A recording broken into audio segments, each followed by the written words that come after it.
My name is Alice Thompson, and I'm 58 years old. 3 years ago, I lost my husband Robert to a sudden heart attack. And since then, I have tried my best to stay close to my only son Marcus and his little family. Just yesterday, I sent $500 to help with my granddaughter Emma's medical bills after she had a scary fever.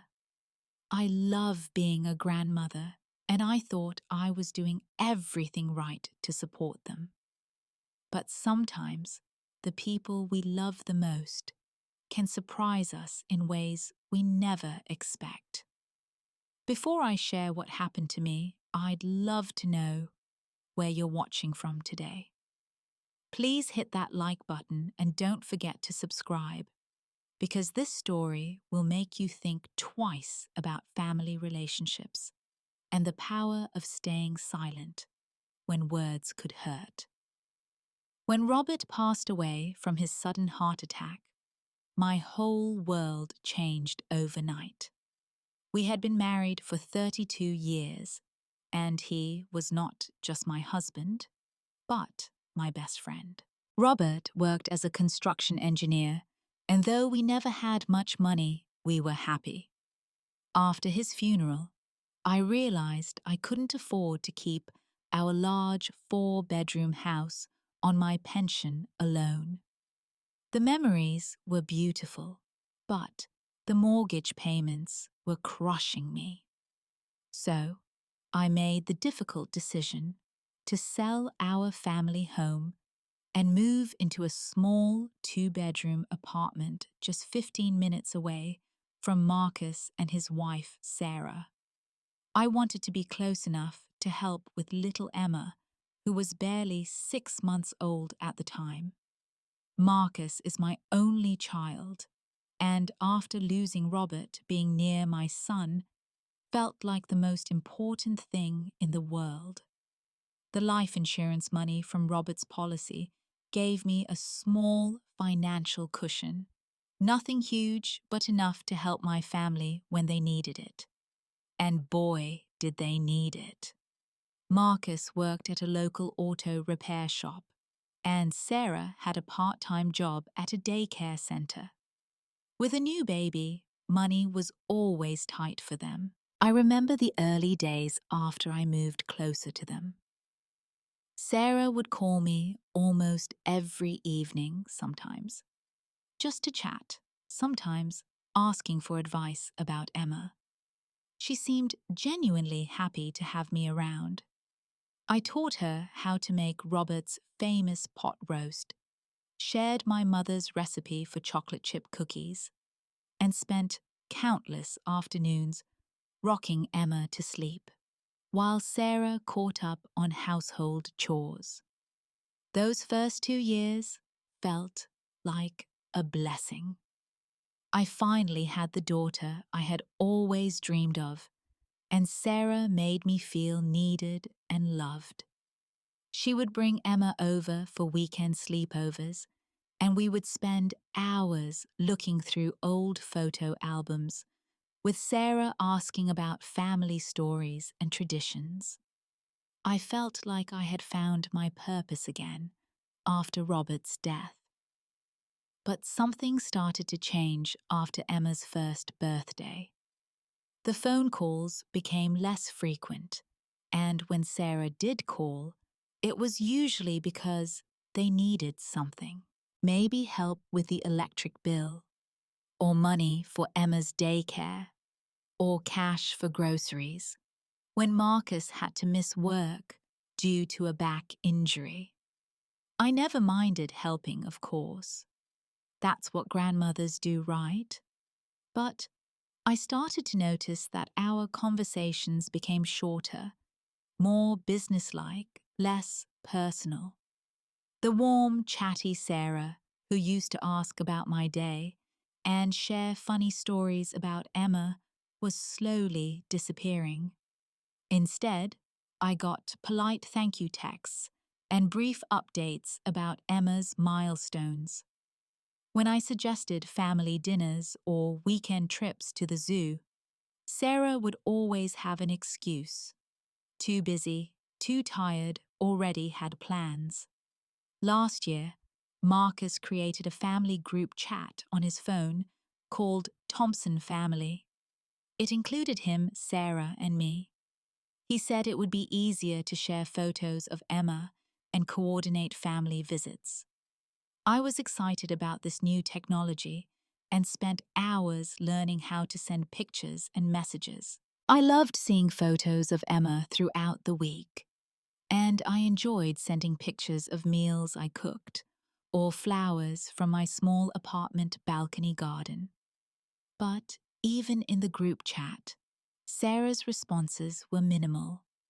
While I would write long, loving messages, asking about Emma's day, or sharing memories of Marcus as a baby, Sarah would respond with short phrases like, thanks, or cute, or simply heart emojis. I tried not to take it personally, telling myself that young mothers are busy, and that texting wasn't her preferred way of communicating. As months passed, I began to notice patterns that made me increasingly uncomfortable. Sarah and Marcus seemed to have entire conversations and make family plans without including me or even mentioning them in our group chat. I would suggest weekend activities only to find out they had already committed to other plans that I knew nothing about. For instance, when I offered to take Emma to the Children's Museum one Saturday, Sarah told me they were too busy that weekend. Later, I saw photos on Marcus's social media showing them at a birthday party for one of Sarah's co-workers, with Emma playing happily with other children. I felt hurt, but I convinced myself that they deserved time with friends their own age. The financial requests became more frequent and larger. In September, I sent $300 for Emma's winter clothes.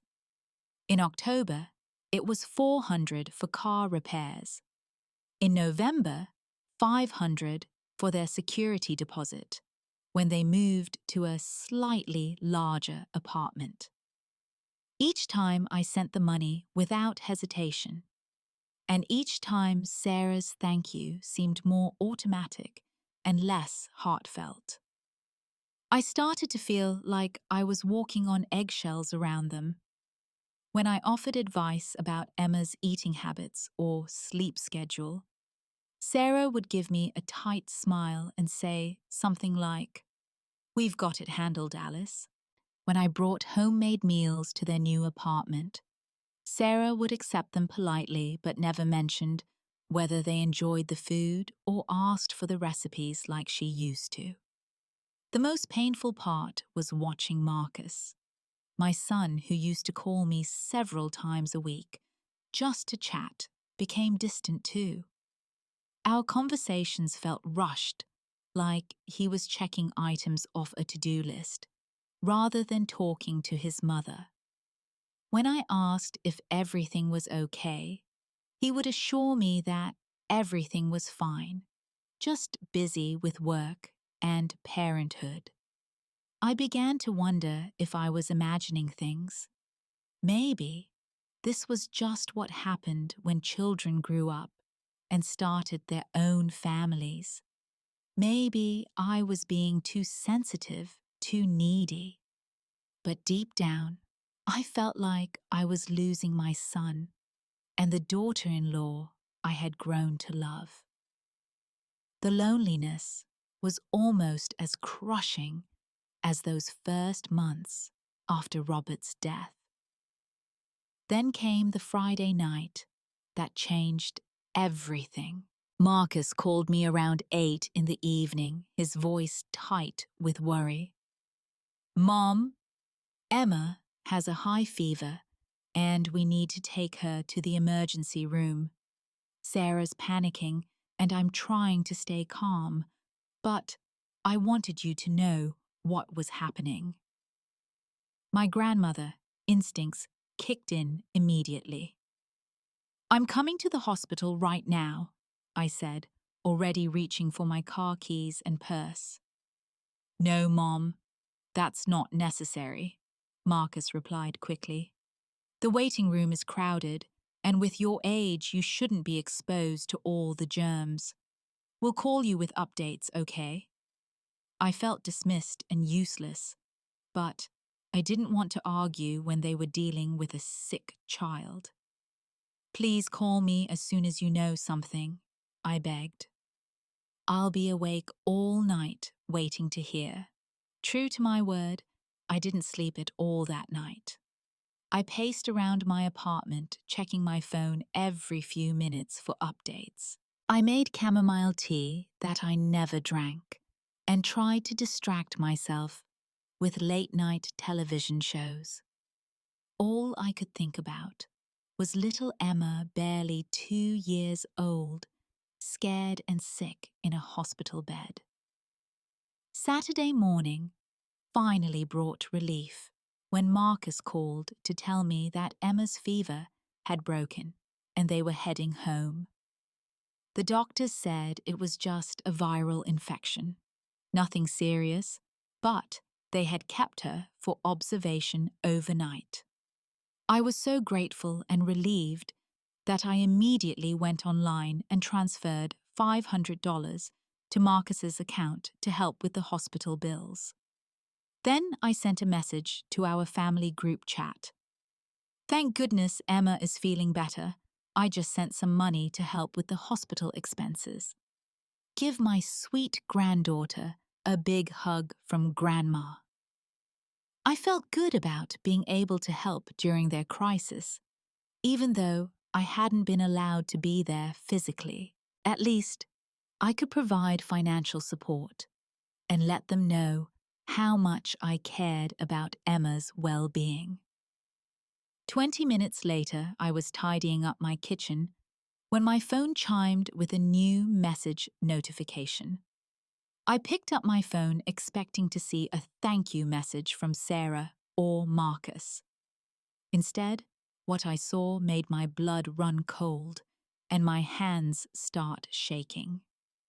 Sarah had written, "Seriously, Marcus, your mom is becoming such a useless old woman, always butting in like we can't handle our own kid.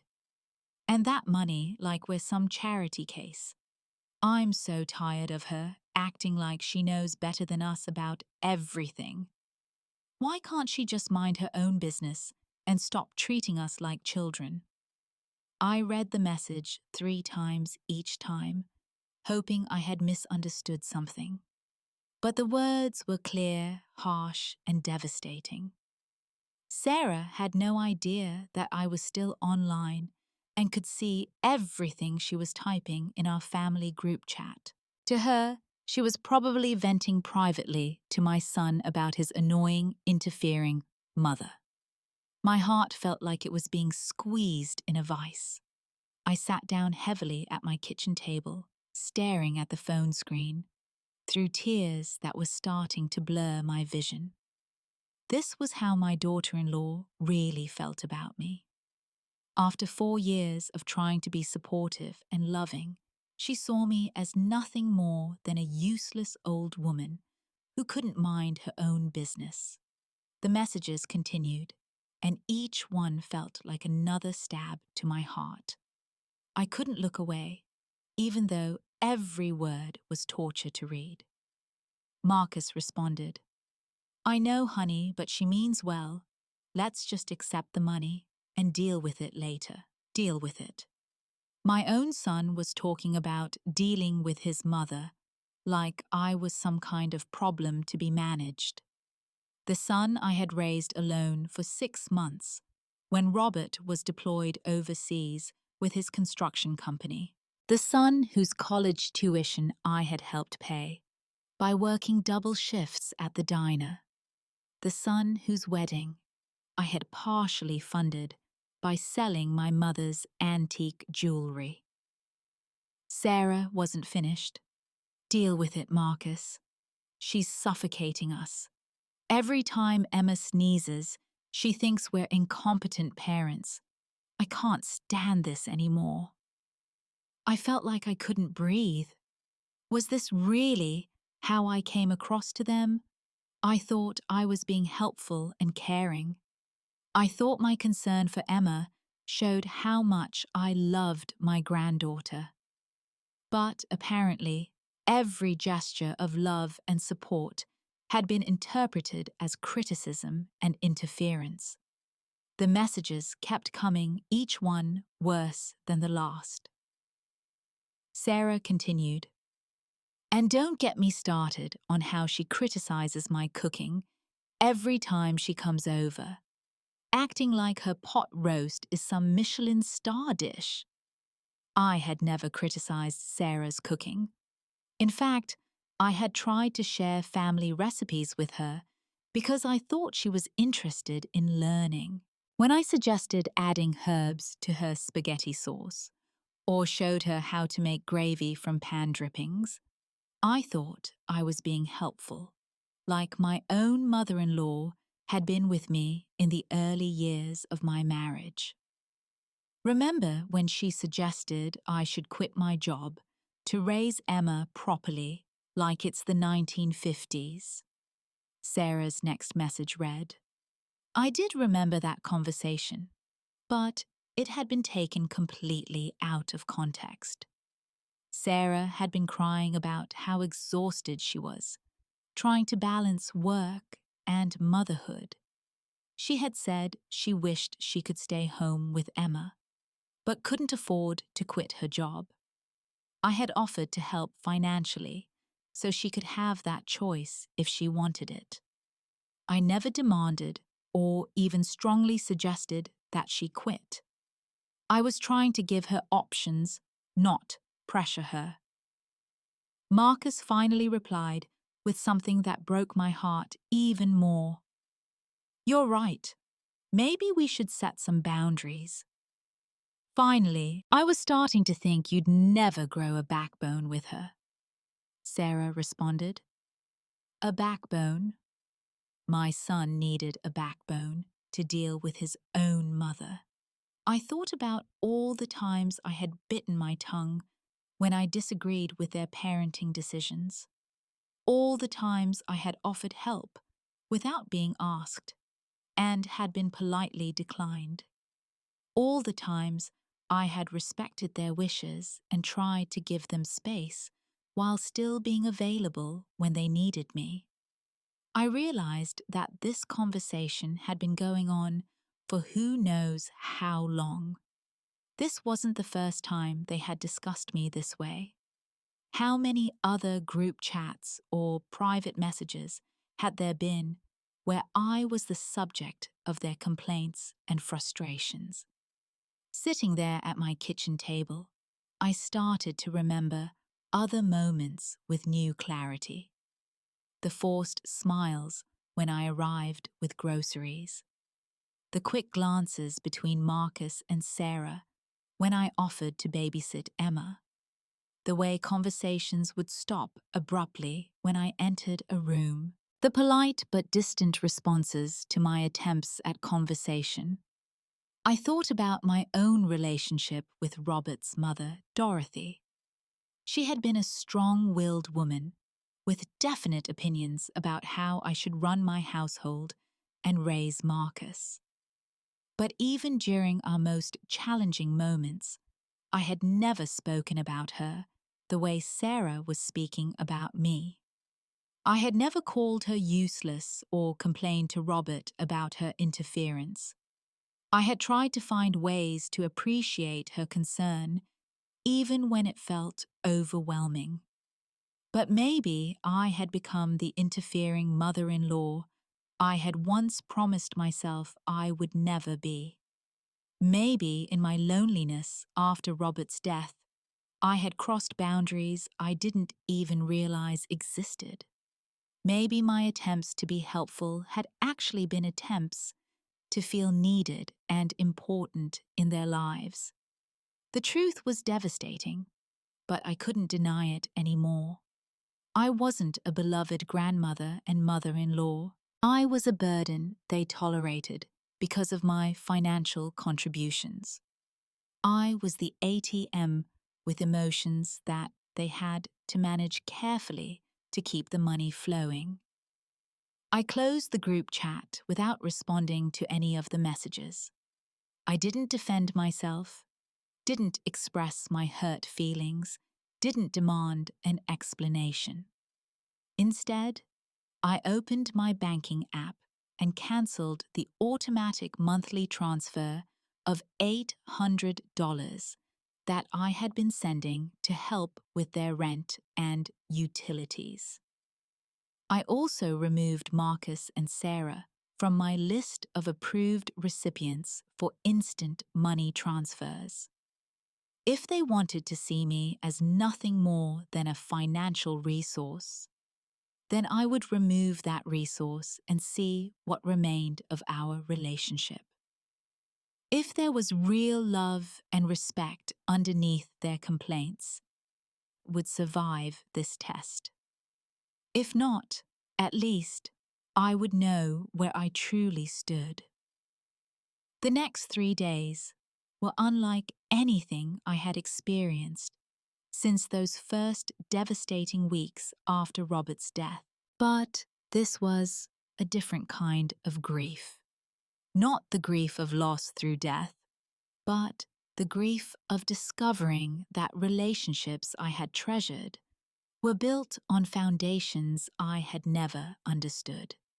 Monday morning arrived with its usual routine. I made my coffee, checked the weather, and watered my small collection of houseplants. My phone remained silent.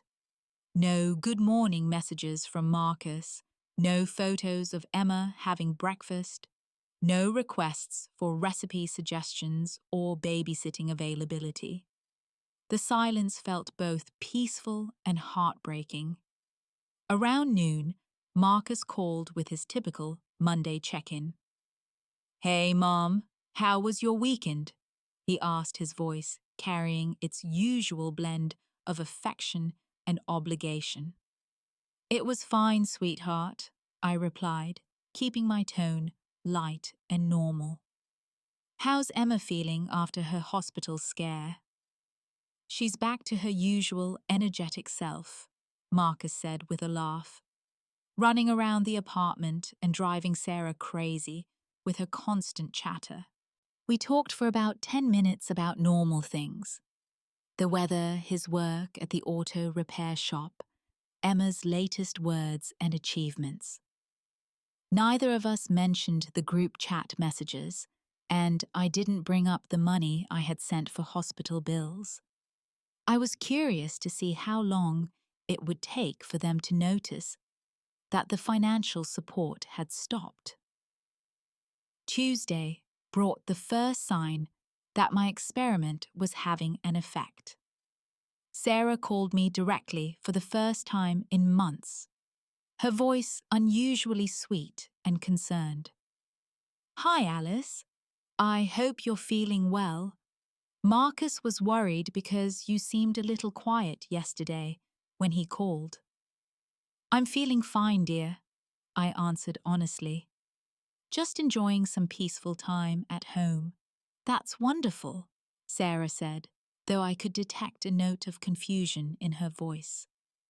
"I was wondering, we haven't received the usual monthly transfer yet. Is everything okay with your bank account?" There it was, less than 48 hours, and they had noticed that their financial lifeline had been disconnected. I took a deep breath and delivered the response I had been practicing. "Oh, that. I've decided to make some changes to my budget, Sarah. Marcus and you are both working, and Emma is getting older. I thought it was time for you to handle your family finances independently. I'm sure you understand." The silence on the other end of the phone lasted so long that I wondered if the call had been dropped. Finally, Sarah spoke, her voice higher and more strained than usual. Of course, Alice. We completely understand. We never expected you to support us forever. We're just surprised by the timing, I suppose. Well, there's no perfect timing for becoming more self-sufficient, I replied gently. I have confidence that you and Marcus can manage beautifully on your own. After we hung up, I felt something I hadn't expected: relief. For the first time in years, I didn't have to worry about whether I was giving enough, doing enough, or being enough for Marcus and Sarah. I didn't have to monitor their needs or anticipate their requests. I could simply focus on myself and my own life. Wednesday morning, I did something I hadn't done in years. I drove to the local community center and signed up for a senior yoga class that met 3 times a week. The instructor, a gentle woman named Patricia, who was close to my age, welcomed me warmly and introduced me to the other participants. For 1 hour, I focused entirely on my breathing, my posture, and my own physical well-being. After yoga, I stopped by the library and joined their weekly book club. The group was reading a novel about women who had reinvented their lives after major changes, which felt perfectly appropriate for my current situation. I checked out not only the book club selection, but also 3 other novels I had been wanting to read for months. That afternoon, I called my sister Margaret in California. We had been talking about my visiting her for years, but I had always found excuses related to Marcus and Emma's needs. This time, I booked a flight for the following month. Margaret was thrilled and immediately started planning activities we could do together in San Francisco. For the first time since Robert's death, I was making plans based on my own desires and interests rather than my availability to help Marcus and Sarah. It felt foreign, but oddly liberating. Wednesday evening brought the call I had been expecting.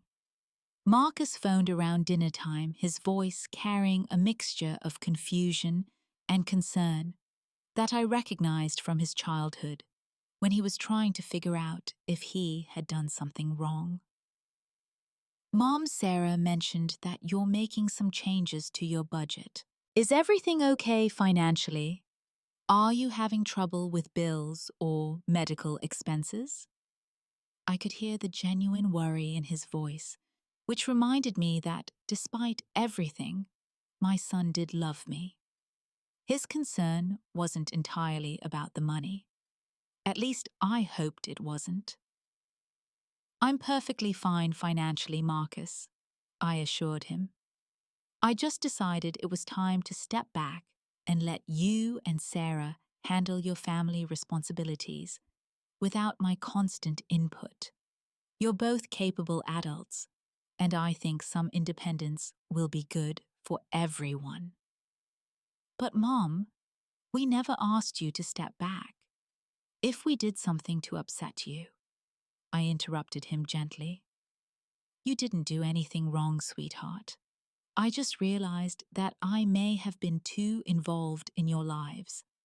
Sometimes parents need to learn when to let their adult children stand on their own feet. After we hung up, I sat on my small balcony with a cup of tea, watching the sunset paint the sky in shades of pink and gold. For the first time in months, I felt truly at peace with myself and my decisions. Thursday and Friday passed quietly with no phone calls or messages from Marcus or Sarah. I used the time to deep clean my apartment, reorganize my closets, and start reading the novel for my book club. I also spent time researching activities and attractions in San Francisco for my upcoming visit with Margaret. On Saturday morning, I was enjoying a leisurely breakfast and reading the newspaper when I heard a soft knock on my apartment door. Through the peephole, I could see Marcus standing in the hallway, shifting nervously from foot to foot. Behind him, Sarah held Emma's hand, and both of them looked unusually subdued. I opened the door with a smile, genuinely happy to see my granddaughter. What a lovely surprise. Come in, come in. Emma ran to me immediately, wrapping her small arms around my legs in an enthusiastic hug. Grandma Alice, I missed you. I missed you too, sweet pea, I said, lifting her up for a proper hug and kiss. You're getting so big and beautiful. Marcus and Sarah entered more hesitantly, looking around my apartment as if they were seeing it for the first time. Marcus cleared his throat and glanced at Sarah, who nodded encouragingly. Mom, we need to talk to you about something. Marcus began, his voice serious and slightly shaky. Something happened that we should have told you about right away. I set Emma down with her favorite box of toys that I kept at my apartment and gestured for Marcus and Sarah to sit on my small couch. I settled into my reading chair, feeling calmer than I had expected. The other day, after Emma got sick, and you sent the money for hospital bills, Marcus paused, looking at Sarah again for support. Sarah wrote some things in our group chat that she didn't realize you could see. Sarah's face was flushed with embarrassment, and she was staring at her hands folded in her lap. Alice, I am so sorry. I wrote some horrible, hurtful things about you, and I had no idea you were online and could read them. I was stressed and exhausted from Emma being sick, but that's no excuse for what I said. I nodded calmly, waiting for them to continue. Marcus took a deep breath. We've been talking all week about why you suddenly stopped the financial support and changed how you interact with us. We finally realized you must have seen those messages, and we felt sick about it. We've been trying to figure out how to apologize, Sarah added, finally looking up at me.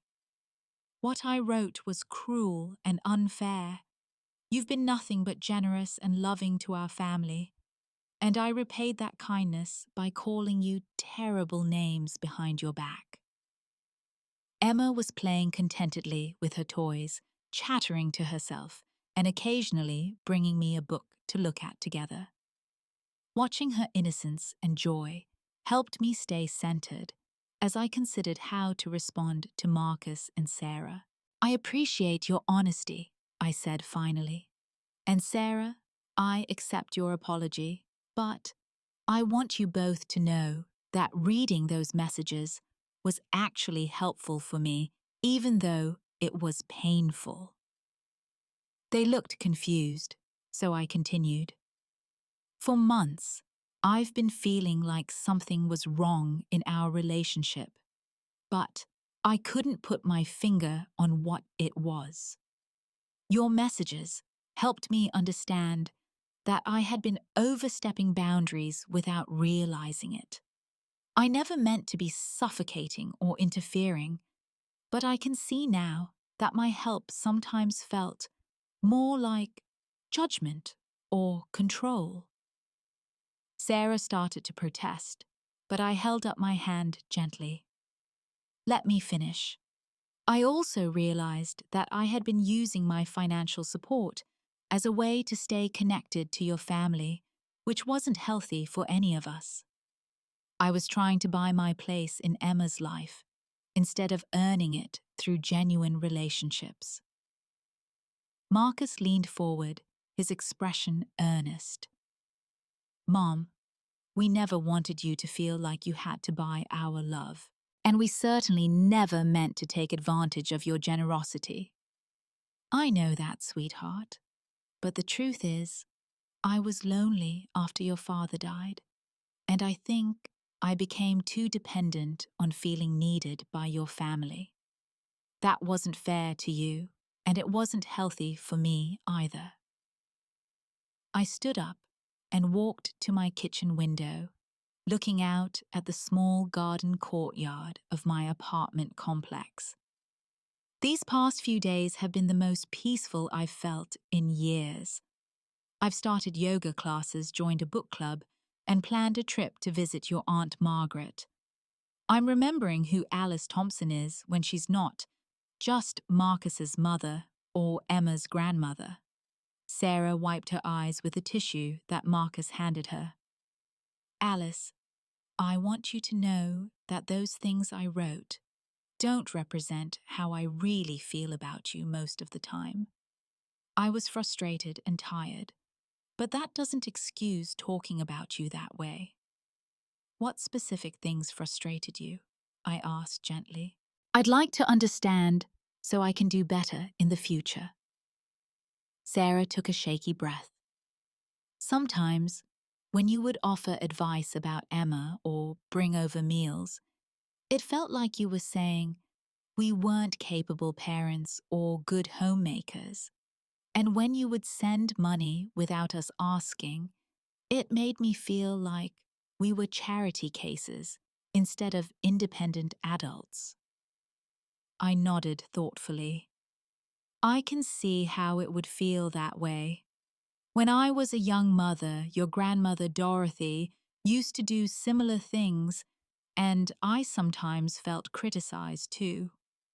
I promised myself I would never make my daughter-in-law feel that way. But apparently I did anyway. Marcus shifted uncomfortably. Mom, I should have spoken up when I noticed you were feeling left out, or when Sarah felt overwhelmed by your help. I was trying to keep everyone happy, but instead, I let problems build up without addressing them. That's a hard position to be in, I acknowledged. You love us both, and don't want to hurt either of our feelings. Emma toddled over to me with a picture book. Grandma read story. I pulled her onto my lap and opened the book. Of course, sweet pea. Let's read about the little bunny who learned to hop. As I read to Emma with her warm little body snuggled against mine, I felt the genuine love and connection that I had been afraid was lost forever. This was what I wanted our relationship to be: natural, comfortable, and based on real affection, rather than financial obligation. When the story was finished, I looked at Marcus and Sarah. I want to propose some new arrangements for our family relationship. First, I will continue to help financially, but only when you specifically ask for help, and only for genuine emergencies or special occasions. No more monthly allowances or automatic support. They both nodded, looking relieved. Second, I will wait for invitations, rather than suggesting family activities. If you want me to babysit Emma or join you for dinner, please ask me directly. I won't assume I'm welcome or push for inclusion. Mom, you're always welcome, Marcus started to say. I appreciate that, but I need clear communication rather than assumptions.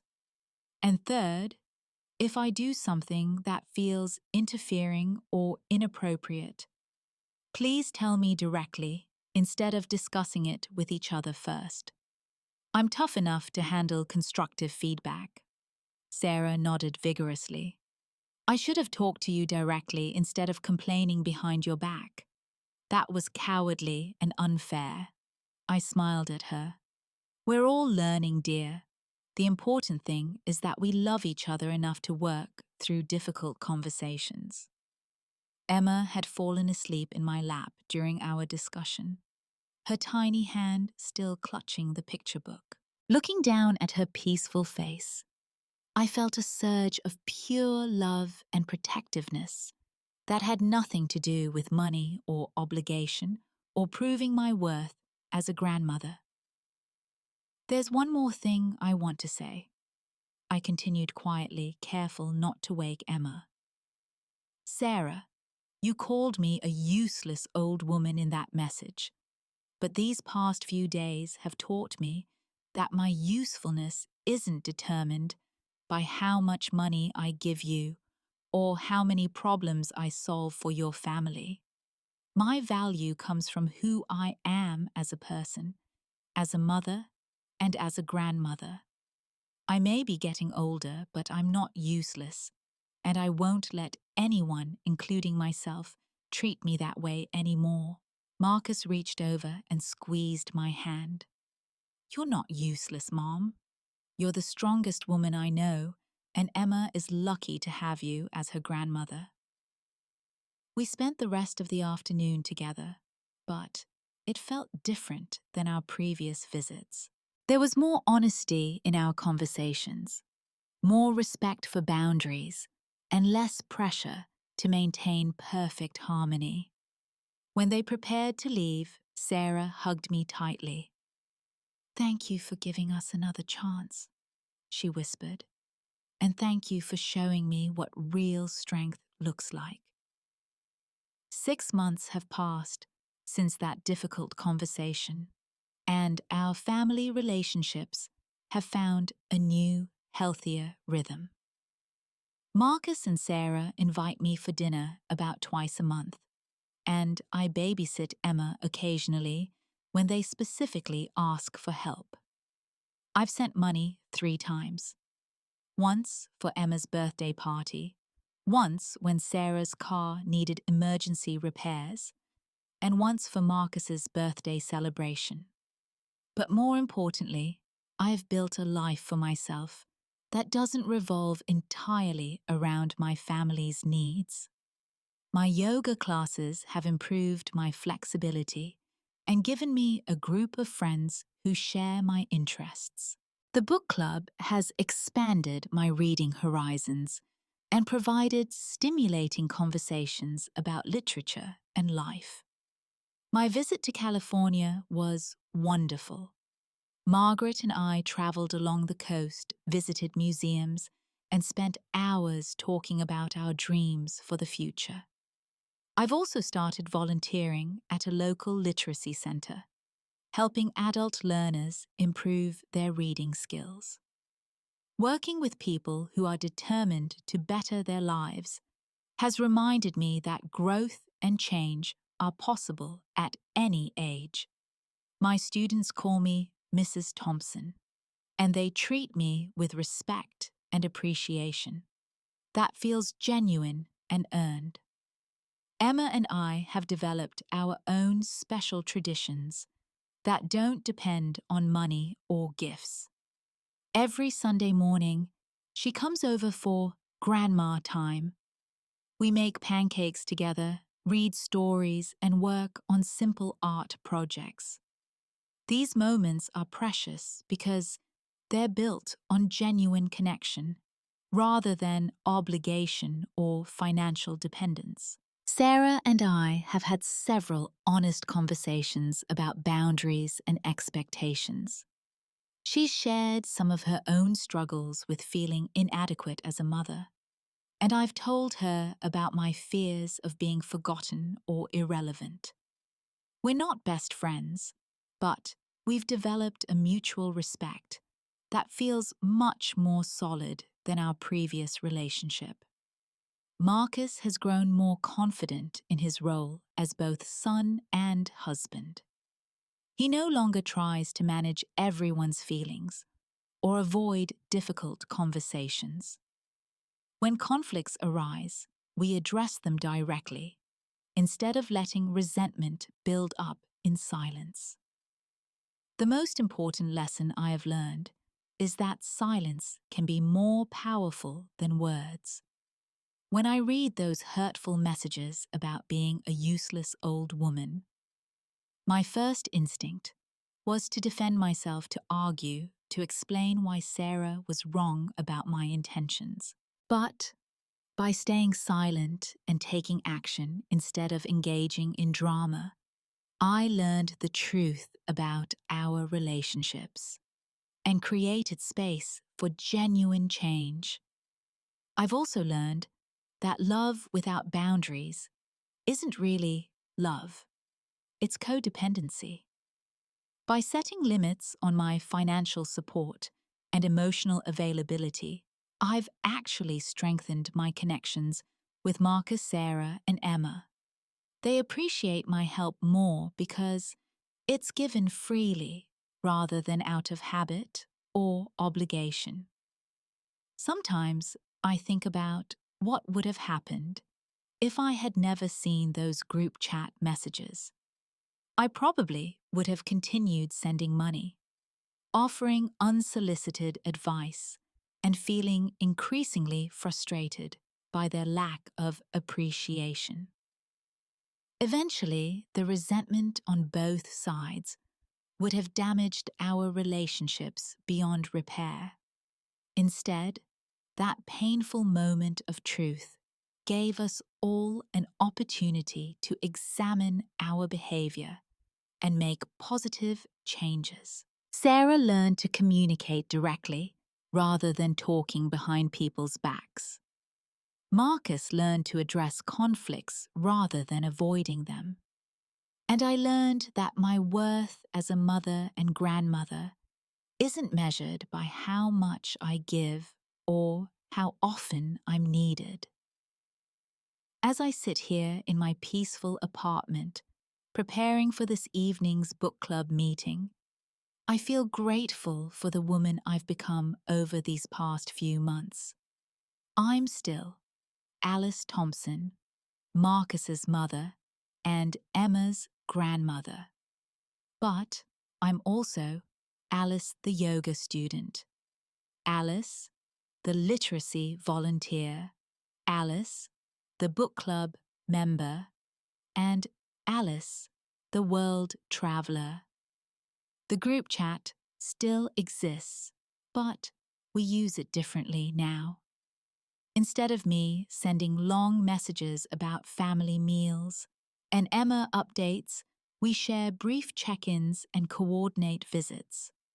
The conversations feel more balanced and respectful. Last week, Emma drew me a picture of the two of us making pancakes together. She wrote, "I love Grandma Alice," in her careful preschooler handwriting. That picture is worth more to me than all the grateful texts I received for financial support over the years, because it represents a relationship built on genuine affection rather than obligation. I've learned that being needed isn't the same as being loved, and being useful isn't the same as being valued. When someone truly loves you, they don't need you to constantly prove your worth through money or favors. They appreciate who you are, not just what you can do for them. Sometimes, the greatest gift we can give our loved ones is the opportunity to stand on their own feet.